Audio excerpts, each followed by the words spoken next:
So, Joe, Great Freedom, what did you think? I really enjoyed it. I found it to be a really understated, moving film. I liked the way it was very subtle in a lot of its details.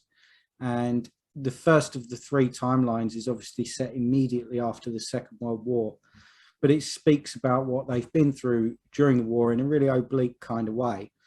For example, when he's tearing up the Nazi uniforms, and there's a moment when his cellmate finally gives him a light for his cigarette, which he's been after like all day, is when he sees him eating, and he sees that he licks the whole bowl out and doesn't leave a single morsel, and he realizes that he must have been in the camps, and he gives him a light.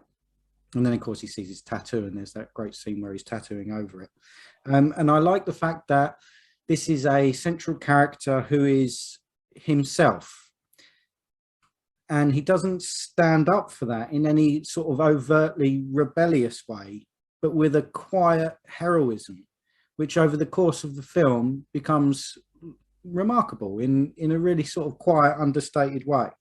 And you see that right from the beginning when first of all, he gets thrown out the cell and he just very quietly walks back in. He gets thrown out again and he walks back in again. And there's a sort of persistence that seems too quiet to be stubbornness, but is almost sort of mad. And he's just so single-minded, so resolutely himself and undeterred by being consistently thrown back into jail. It seems ludicrous, but he is who he is, and he seems perfectly at peace with that. And there's something really lovely about that.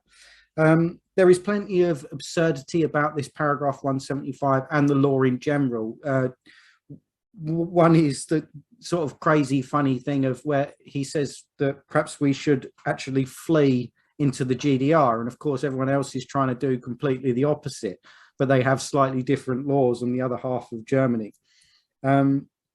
And also the fact that he is, of course, moved straight from the camps to the prison to finish the rest of his sentence, which just, of course, makes a mockery of the idea of being liberated. Obviously, the Americans are there, so they've been liberated from the camps, but he's been moved straight into jail. It's just completely absurd.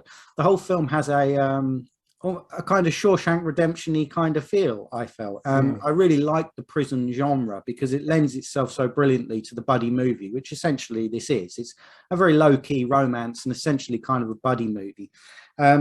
It has the same epic quality of Shawshank, and I think that's partly achieved through having these three overlapping timelines, which works really well and is a nice way of portraying just, that persistence I was talking about, and the way the guys' lives unfold, and you get a real sense of depth and intimacy in their relationship with these overlapping timelines.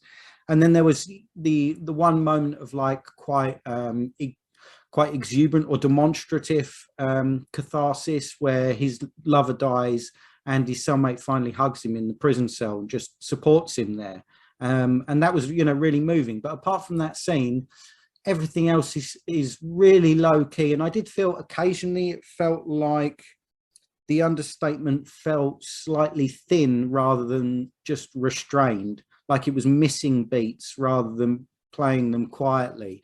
But on the whole, I admired its ethos and attitude. The performances are terrific. And it's got a lovely ending, like bittersweet, funny, absurd ending, which makes perfect sense. And I really enjoyed it. Yeah, I too really enjoyed it. I agree that, just at the level of a prison genre film, it really sits well alongside the others. And so I did enjoy it, but I thought it was a really well-made, really interesting film. I loved how it was made. I loved the way, as you said, the three timelines, and the way it took a little while to get used to what was happening when, but like putting together a jigsaw, eventually the pieces really came together. I thought it was really well constructed.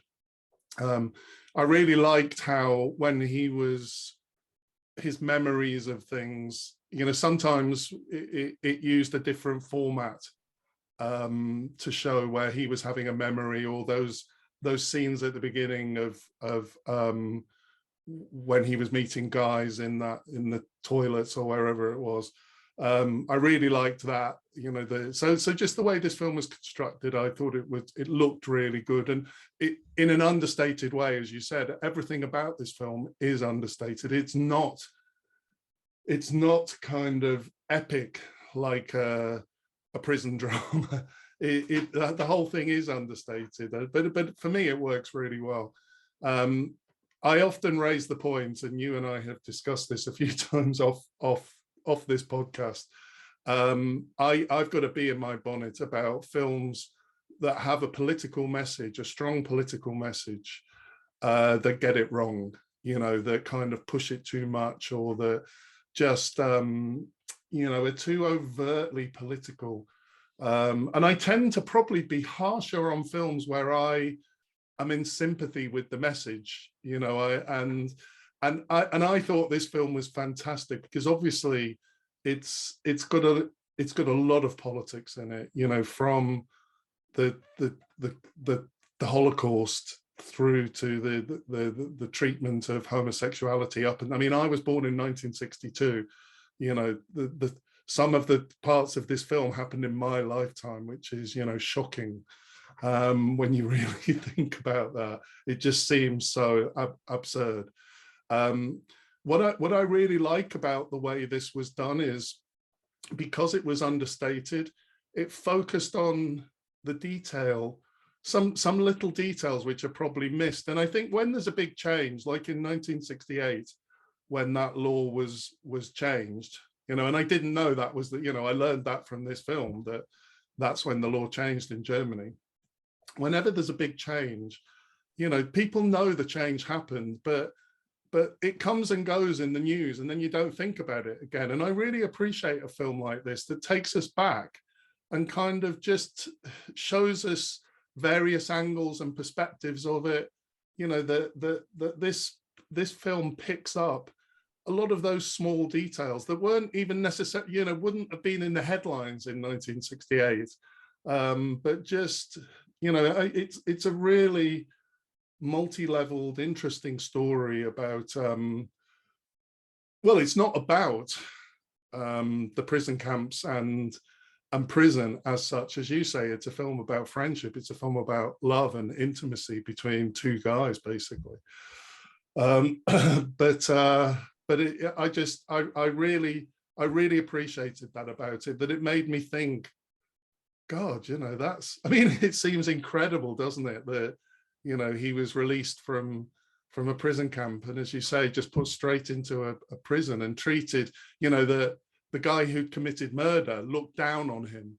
You know, he was like those guys that were in prison for that were the lowest of the low, you know, and just really taking you through those issues I found really good. But it never, you know, kind of, it never felt over sentimental or over emotion. I really liked that. I think it worked really well for me that it stayed so understated, because I think it's very easy in a film like that to make you feel, to make you cringe at the treatment, you know, to make him suffer in a way that is really, really hard to watch. And I thought the genius of this film was we totally understood his suffering without us having to kind of experience it directly. And, you know, I'm not saying that it's a bad thing if a film does make you experience horror, but I just really liked this. And I think, as you pointed out, what really made this film for me was the way Hans was in this. You know, he had a grace and a humility and an acceptance that just was, you know, just beautiful. And in some ways, like, you know, Balthazar in Oh Hazard Balthazar, almost nothing was going to shake him, and he was going to find, you know, he was going to live, he was going to find freedom. You know, this film's called The Great Freedom. He found freedom in prison, I think. You know, I think that's what this film is about. He didn't need to be released to find freedom. There were some lovely moments in this film. As you say, the hugs. There were two hugs that I really liked, because there's the hug when his friend gets killed and he hugs him. and Victor gives him a hug. And then there's the hug in the cell when he stops him taking, he's trying to stop using drugs, and he grabs them off and flushes them down the toilet, and you think the guy might beat him up for it, and he just hugs him. And those two moments I think are just beautiful. But it doesn't give us loads of music and emotion. I really like. I just think it got that right, because I really felt that beautiful intimacy between them. And I really liked. I laughed when at the moment when they'd ended up sleeping in the same bed together, kind of snuggled up to each other. And when they wake up, the look on Victor's face, like looking around, kind of, oh, how did that happen? But it's like, for him, homosexuality is totally unnatural, and he keeps saying it's not for me. But actually, that in the moment, these two guys could have a very intimate moment, which normally Victor probably wouldn't allow himself to do with another guy. And it was totally natural. It was totally natural that those two guys fell asleep in each other's arms. And it's not about sex. In the end, it's not about sex. It's about intimacy. And I just thought that was so beautiful and cleverly done. I too really like the ending. I mean, as you say, it's almost comedy at the final scene. And you do feel, I thought that was really interesting, because the club is called the Great Freedom, that he goes to, the sex club that he goes to visit. And actually you would think that, or you could think that when he got out of jail and he was, and now he was legally able to have sex with men, that going to a club where you could, he could just have sex with any guy in that club was freedom. Whereas in fact, as he walked around, I kind of felt, this was my interpretation of it at least, I felt the emptiness of it that he felt. It felt empty. He could have a sexual experience, but it wasn't going to be anything like the experience he'd had with Victor. Him and Victor truly loved each other as friends, and so actually just finding a way of being with Victor was the real freedom for him. The real freedom for me in this is, that he experienced love. He knew how to love people, and he knew that, kind of, going back into jail, it's not that he was institutionalized, because as you pointed out, he suggested escaping to East Germany. So I really love this film. For me, it's a film about intimacy and love and friendship in the most macho environment between two such unlikely people to become friends. And that love is possible in every situation. And if I heard myself saying that before I'd seen the film, or if I heard someone else saying it, I would think, oh, I'm not sure, that sounds like it's going to be a little bit over sentimental. But the fact it was all done in such an understated, simple way, I in fact, as I'm saying it, I just think this film is fantastic. It's really, really worth seeing. Yeah, agreed. Really nice film. And there are plenty of moments of real truthfulness, aren't there? One I really liked was when Victor overdoses, when he's just before he goes in through his parole for the third time. And of course, it's a moment of really blatant self-sabotage and institutionalization. But there was something really tragic about that, and it was tragicomic in a really clever way, wasn't it? Because it's funny and stupid and absurd, but it's also truthful and heartbreaking that he would do that to himself. And you can really understand the conflicting emotions of frustration and relief that he at least knows where he is. And so there were lots of moments like that. And I liked it as well. You're right in picking up on how the law change is dealt with in the film.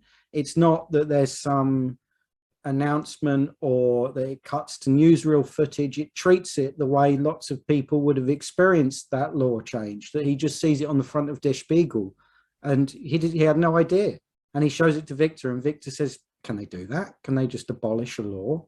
And that's how history works, isn't it? It's just in the newspaper one day, and the next is not in the newspaper. Yeah, Yeah, yeah, I exactly. really like the way you ended that. That this is a film about finding love, and that I agree that is the freedom here, isn't it?